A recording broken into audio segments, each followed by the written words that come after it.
पानी एक ऐसी इम्पोर्टेंट एलिमेंट है जिसके बिना न इंसान जिंदा रह सकते हैं और ना ही पौधे। वैसे तो कहा जाता है कि पानी का कोई कलर नहीं होता, वो कलरलेस है, लेकिन अगर हम समुद्र में देखें तो हमें ये ब्लू कलर की दिखाई देती है। हालांकि फाउंडेशन को अलास्का में एक ऐसा पानी मिला जो कि बिल्कुल ही अलग है। ये लाल पानी उन्हें मिला एक इग्लू के अंदर।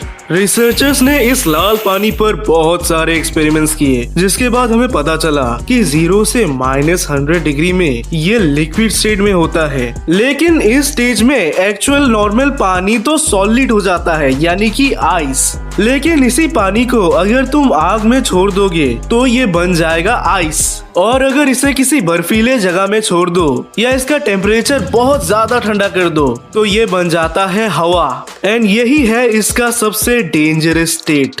अभी तक तो मैंने आपको इसके बारे में कुछ भी नहीं बताया। दरअसल ये कहानी शुरू होती है 2009 में, जब कुछ एससीपी फाउंडेशन के एजेंट्स को अलास्का के एक गांव के लोग बताते हैं कि अचानक वहां पर बहुत सारे मौतें हो रहे हैं। ये सारे लोग अचानक मृत पाए जाते हैं और इनकी बॉडी रेड आइस से कवर्ड होती है। जब एजेंट्स ने इस बारे में फाउंडेशन को रिपोर्ट किया तो उन्होंने 3 बहुत ही बेहतरीन एजेंट्स को भेजा, जिन्हें हम बुलाएंगे ए, बी और सी। ए, बी और सी ने जब डेड बॉडी की तलाश की तो इनको कुछ ऐसा खास समझ नहीं आया कि ये मरे तो मरे कैसे। लेकिन फिर इन्होंने देखा एक गुफा, यानी कि एक इग्लू। इस गुफा के ठीक अंदर एक डेड बॉडी है। ये एक आदमी की बॉडी है जो कि काइंड ऑफ खुद को बचाते हुए मरा है। इसकी बॉडी को देखकर ऐसा लगता है जैसे कि इसे चाकू मारा गया है, लेकिन यहाँ पर कोई भी चाकू के सुराग नहीं है, बल्कि इसके बॉडी के अंदर रेड कलर के आइस घुसे पड़े हैं। एजेंट्स को रिसर्चर्स के द्वारा ऑर्डर आया कि तुम गन्स लेकर अंदर जाओ, अगर कुछ भी खतरा हो तो उड़ा दो। तीनों बंदूक लेकर अंदर जाने लगे, लेकिन बहुत अंदर जाकर वो देखते हैं कि यहाँ पर रेड कलर का एक पूल है और साथ ही साथ हर जगह में रेड आइस है। जल्द ही इन तीनों को पता चला कि गुफा के अंदर सिर्फ ये तीनों ही नहीं बल्कि और भी बहुत कुछ है, लेकिन ये सब मरे हुए हैं। इनमें है एक फॉक्स, एक सील, एक पोलर बियर और एक जायंट स्पाइडर जिसके मुंह में इंसान का स्कल है। क्या कहा आपने? इनको नहीं छू? हाँ एजेंट ए, मेरी बात ध्यान से सुनो, वहाँ पर कुछ भी मत छूना। आई रिपीट, कुछ भी मत छूना। ठीक है सर, समझ गया। एजेंट ए और एजेंट बी इसे SCP-354 से कंपेयर करने लगे। यदि आपको नहीं पता कि वो क्या होता है तो उस पर मैंने वीडियो बनाया है। ये एक ऐसा पूल है जिसके अंदर से कभी भी कुछ भी निकल सकता है।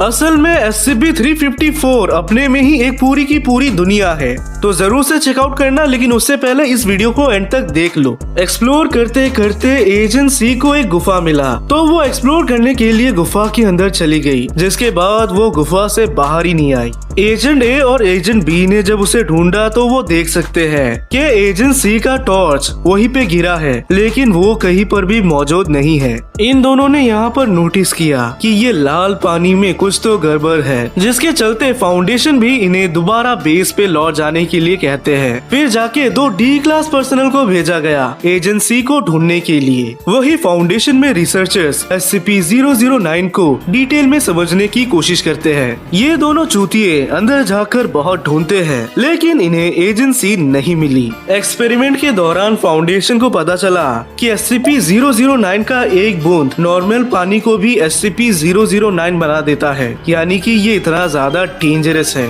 इसका एक बूंद अगर समुद्र पे पड़ जाए तो पूरा का पूरा समुद्र रेड आइस बन सकता है। रिसर्चर्स को जानना था कि ये SCP कितना ज्यादा डेंजरस हो सकता है, जिसके लिए डी क्लास पर्सनल से ज्यादा बेटर और कोई ऑप्शन नहीं था। SCP-009 को देखकर ही एक डी क्लास की फट गई, क्योंकि वो ये जानता है कि उसके साथ कुछ तो बुरा हो सकता है। डी क्लास की बॉडी पर एक छोटा सा ड्रॉप लगाया गया SCP-009 का। अचानक उसकी पूरे बॉडी में झंझनाहट महसूस होता है। धीरे धीरे रिसर्चर देख पा रहे थे कि डी क्लास की बॉडी में रिएक्शन होना शुरू हो गया। उसकी बॉडी में रेड कलर के छाले आने लगे। कुछ ही समय में ये डी क्लास पर्सनल दर्द के मारे बहुत जोर जोर से चीखता है। उसके शरीर से बहुत सारे आवाज निकलते हैं, जिसके चलते वो बहुत घंटों तक यूं ही दर्द में चिल्लाता रहा। करीब 3 घंटे बाद उसकी मौत हो गई।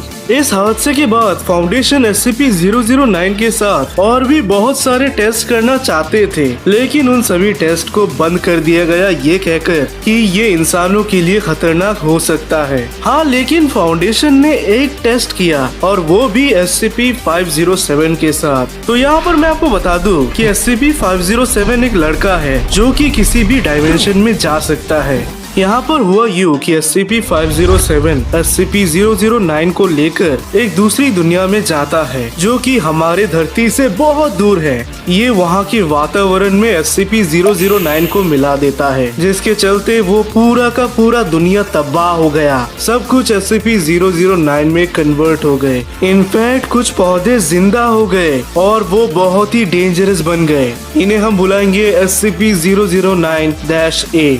SCP-507 उस दिन बचकर तो आ गया, लेकिन उसकी ये बुरी यादें आज तक उसके जहन में है। इस एक हादसे के चलते तुरंत SCP फाउंडेशन ने SCP-009 को अच्छे से सील कर दिया। साथ ही साथ अलास्का में जो पूल है वहाँ पर भी इन्होंने एक बेस बना दिया ताकि रेड आइस वही अंदर में रहे। कुछ फील्ड एजेंट्स ने रिसर्चर से ये रिक्वेस्ट की कि प्लीज आप इसे कीटर क्लास की कैटेगरी में डाल दो, लेकिन पता नहीं क्यों रिसर्चर्स को ऐसा लगता है कि SCP-009 मैनेजेबल है, जिसके चलते वो आज भी यूक्लिड क्लास की कैटेगरी में आता है। SCP फाउंडेशन पक्का श्योर है कि ये जो रेड आइस है ये किसी दूसरे प्लेनेट से आया है और यही उनके लिए सबसे बड़ा खतरा है, क्योंकि अगर कभी उस प्लेनेट से कुछ और हमारी दुनिया में आके गिरता है तो हमारा दुनिया नष्ट हो जाएगा, यानी कि सब बर्बाद हो जाएगा। और ये एक ऐसी चीज है जिसे SCP फाउंडेशन भी शायद ना रोक पाए। फिलहाल आपको कोई चिंता करने की जरूरत नहीं है, क्योंकि SCP फाउंडेशन SCP-009 को लेकर बहुत सीरियस है और इसी के चलते उन्होंने आज तक इसको लेकर कोई भी गलती नहीं की है। बस एक बार एक एक्सीडेंट के चलते 2 D क्लास के लौड़े लग गए।